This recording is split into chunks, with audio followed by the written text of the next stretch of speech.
Hi guys, welcome back to my channel. So in today's video we are going to be focusing on the portrait that we started last week. So last week we did the eyes, nose and the mouth. So if you missed that, I'll put a card up above so that you can go and check that one out.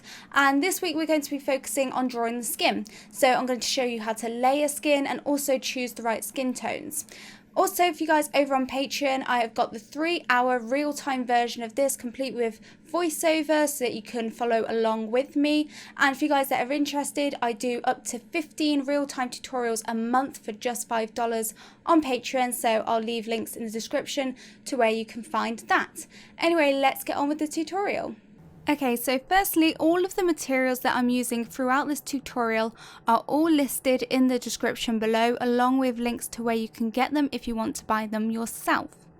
So with skin, it's really important to build up lots and lots of light layers and also to mix lots of different colours, because if you look at skin, you'll notice that there's lots of colours that make up skin and a lot of variety of different colours amongst different skin tones. So you need to make sure that you are applying lots of layers, because chances are you're not going to just find one or two perfect skin tones to create your piece. So throughout my drawing, I'm just adding lots and lots of very light layers of coloured pencils, and as I get towards the final layers, I apply a bit more pressure to slowly mix all the colours together and get a really smooth look. So the colours that I'm using are the Caran d'Ache Luminance colour pencils, and the first colour that I used was the brown ochre 10%. It doesn't matter if you have the exact same colours that I have, you can do this method with similar colours in just the different colour pencil sets. So just pick pencils that are similar to the colours that I'm using, or just similar to the colours in your reference photo. So I'm just layering some different variations of the brown ochre pencil, and I'm just creating a base foundation tone, so I'm blocking in some of the darker shadows and just getting a first layer down. So when I'm applying the pencil, I try to use circular motions, and this helps get a really smooth coverage of pencil onto the paper, and it also helps limit and get rid of any of the little pencil strokes, because if you're moving in circular motions, you don't have any stop and start points like you might if you're just going back and forth with the pencil. Also, if you want to limit the pressure that you apply onto the colour pencil, then you can hold your pencil towards the back, and this means that you're restricting the pressure that you can apply onto the pencil, and so this will help you get much lighter layers. So I'm just adding all the different colours in light layers, and if you want to pick the right colours, you need to make sure that you're looking at the different hues and tones in your reference photo. So if you look at the reference photo, you can see that she has some slightly pinker areas and also some more warm yellow hues to the skin as well. So it's not completely vital that you have exactly a correct colour match. It doesn't have to be the exact same colours, but you do need to get a good contrast between your shadows and highlights. So have some shadowed colours, some darker colours, and then have some brighter colours for your highlights. And the contrast will make it look more realistic and also more three-dimensional. So as you can see, I'm just building up the layers. With these pencils, they blend almost all by themselves. You don't have to put in a lot of pressure to get these colours to blend together quite seamlessly. They really do a good job of blending as you layer. But if you want to blend them even more, you can apply even more pressure. But I only recommend doing this when you get to your final layers, because if you apply a lot of pressure to your colour pencils, then you can flatten out the tooth of the paper, which means that it will prevent you applying lots and lots of additional layers of colour pencil on top. So I only really burnish hard into the paper if I know that I don't have to apply lots and lots of layers on top. So like you can see now, I'm adding a bit more pressure and I'm using the burnt ochre 10%. I find that this colour is amazing to blend out all the layers, and I think it's just a really good tone for a lot of different skin tones. So I use this pencil quite a lot. I tend to use the burnt ochres and the burnt siennas quite a lot in most of my colour pencil work. So for areas that are slightly more highlighted, I didn't apply the burnt ochre with such a harsh amount of pressure. I did it quite lightly because I'm going to go and burnish this area out with white pencil instead, because this will get that nice highlighted look. So using circular motions also means that you can't really see where you're doing the different patches of coloured pencil. So it really helps make everything seamlessly transition into each other, and having your transitions between your shadows and highlights is really important in making sure that your coloured pencil looks smooth and realistic.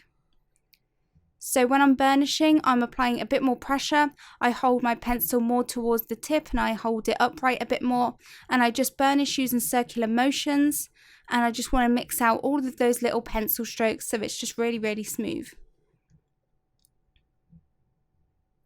It might take you a bit of practice to figure out what colours work well, and it can be a bit of trial and error just to see which pencils work well for certain skin tones. If you do a little colour swatch, so make some of your skin tones onto a piece of paper and put them next to your reference photo, this can help you easily pick out which colours work best for your particular portrait. So I'm just using the white pencil, and then I'm glazing additional colours over the top, just a few additional colours just to make it more colour accurate to the reference photo. And now once I've rendered that piece of skin, I'm moving on to the section nearby. And as you can see, I overlap some of that colour onto the areas that I've already burnished out. And again, this just helps transition between those areas, so you can't see where I've done the different areas in colour pencil. So the colour I am adding at the moment is the burnt sienna 10%, and this is great for cooler skin tones. So if your reference photo looks like she has slightly pinker tones, then I think the burnt siennas are a really good range. So pink tones tend to be like the cooler tones, and if you have orange or yellow tones, then it's more of a warmer undertone to the skin. So definitely do your colour swatches to see what is the most accurate colours, because if you all have different colour pencil sets, then the names of these colours will probably be different to the names on your colour pencils. So just find the colour that seems the most similar to the ones I'm using, or the most similar to the reference photo that you're using. So now I'm adding a bit of anthracenoid pink just to give a nice healthy glow to her cheeks. And I'm just slowly building up the layers of colours. It doesn't have to be perfectly smooth when you apply these layers. As long as you're not applying a lot of pressure, then they will blend out really smoothly.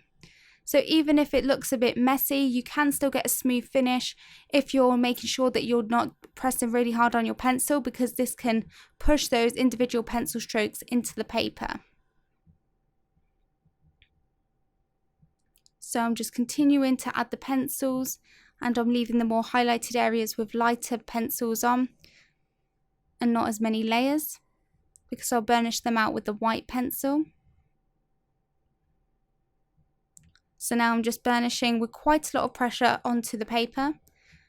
When you burnish, you create lots of little bits of colour pencil wax onto the paper, so little crumbs of the colour pencil can get in your way and can also distort and blur your vision of your drawing. So I like to use just a fluffy brush, and I just use that to knock off the bits of pencil off of the paper. And this helps me to see where I'm drawing better and just get rid of any of those little bits that are just resting on the paper. So again, I like to overlap that white pencil into areas nearby the highlighted areas just to give a nice soft transition. So as you can see, I just layered some of that pink tone over into the highlighted areas, because it is all about getting soft transitions. There's no really harsh edges with portraits, so you've got to make sure that you're trying to get everything as smoothly blended as possible.